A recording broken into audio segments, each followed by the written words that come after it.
Millions watched a clip that looked like a YouTuber was about to crash a plane on live stream. People spammed, "Is he okay?" like it was breaking news. Then the detail, everyone skipped it like a cold splash of water. It was a Boeing 787 simulator, not an actual aircraft. That is the part that makes this story uncomfortable, because nothing about the internet's reaction behaved like it was just a simulator. The panic was real. The outrage was real. The meme machine was real. And the hype, the kind that turns a moment into a global event in minutes, felt real too. But the danger that the captions promised, the plane crash storyline, that part was built on context getting shaved off like a bad haircut. By January 2026, IShowSpeed's IRL streams had already trained the internet to expect chaos. His real name is Darren Jason Watkins Jr., and his brand is basically a live wire, loud reactions, unpredictable decisions, and a camera always rolling. When you build a career on moments that feel like they could tip over at any second, the audience starts watching the way people rubberneck traffic, half curious, half bracing.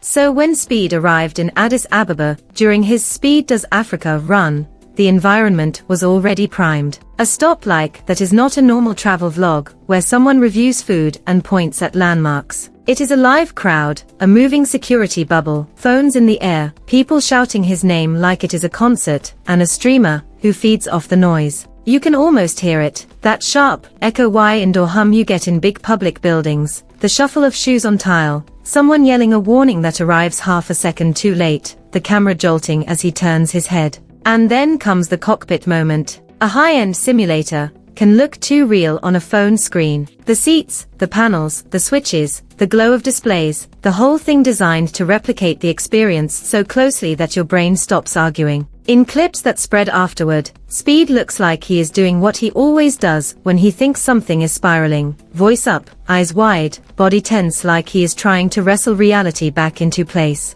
The internet did the rest, because the clip did not travel alone. It traveled with captions. Speed crashed a plane. Speed almost died. Speed in Ethiopia plane incident. It is hard to explain how fast this happens unless you have watched it up close. A short clip hits a fan page. Another account reposts it with a scarier caption. A reaction channel stitches it. Someone adds dramatic music. A thumbnail freezes the most terrified frame. And suddenly a moment that was always going to be comedic, chaotic, and harmless turns into a mini-disaster narrative people can binge in 15 seconds. Here is what we actually know from public posts tied to the moment. It was a cockpit experience involving a Boeing 787 simulator. That single word, simulator, should have ended the debate. Instead, it became gasoline, because once the crash framing took off, the internet split into familiar tribes in real time. One side treated it like a near tragedy, angry at Speed for being reckless, angry at whoever let him fly, angry at the whole scene. Another side laughed at how quickly people believed it, posting the kind of jokes that hit hard, because they contain a truth nobody wants to admit. Lots of us read the caption first and decide what happened second. And then there were the viewers in the middle, the ones who were not even trying to be dramatic, they were just confused, asking the same question over and over in comments. Wait, was this real or not? That confusion is the story, because fake is doing two different jobs here, and the internet loves when you mash those together. The simulator itself is not fake as in dishonest. It is a real piece of technology designed to simulate flight. The fake part was the hype framing, the viral packaging that implied a real-life emergency. The clip was real. His reaction looked real. The panic spread was real. But the narrative that the world briefly agreed on, that Speed had a plane crash incident, was not. So why did it matter? First, because in 2026, IRL streaming sits in a weird space where entertainment and public safety keep bumping into each other. Speed's history shows how quickly crowds can form and spiral. In Hong Kong, for example, a public report described him being swarmed in the MTR system with chaos and damage at a station gate after a massive crowd formed. That is not fake hype. That is hype with real-world consequences. Second, because the hype around major creators is not always purely organic anymore,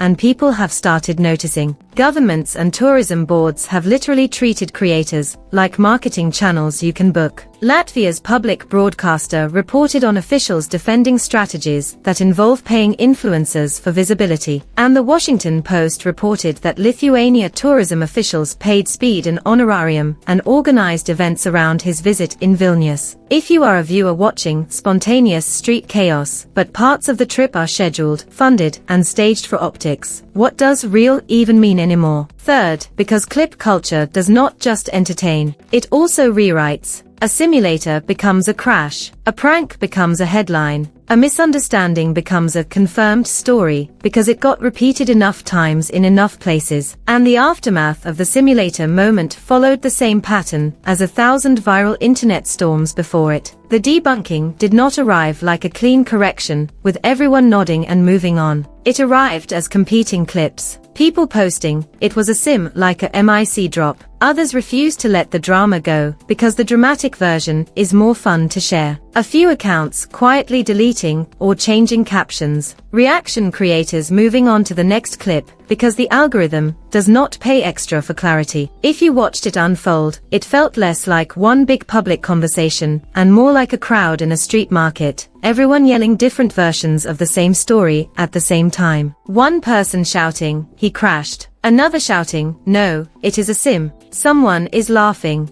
Someone furious. Someone asking for proof. Someone is already posting the next meme. And Speed kept doing what streamers do, stream. Because on the internet, the show does not pause for fact-checking. The camera stays on. The chat keeps scrolling. The moment becomes content, then commentary, then content again. So when people ask, was IShowSpeed's live stream hype fake? The honest answer is messier than either side wants. The moment was real. The story the internet told about it was not. And maybe that is the scariest part, because it means the line we think we are watching, the line between reality and performance, is not a line at all. It is more like a smudge. It moves depending on who clipped it, who captioned it, and who needed it to be true. So here is the question that lingers after the memes die and the comments slow down. If a harmless simulator clip can turn into a global plane crash narrative in minutes, what happens the next time the internet decides something is real, and it actually is?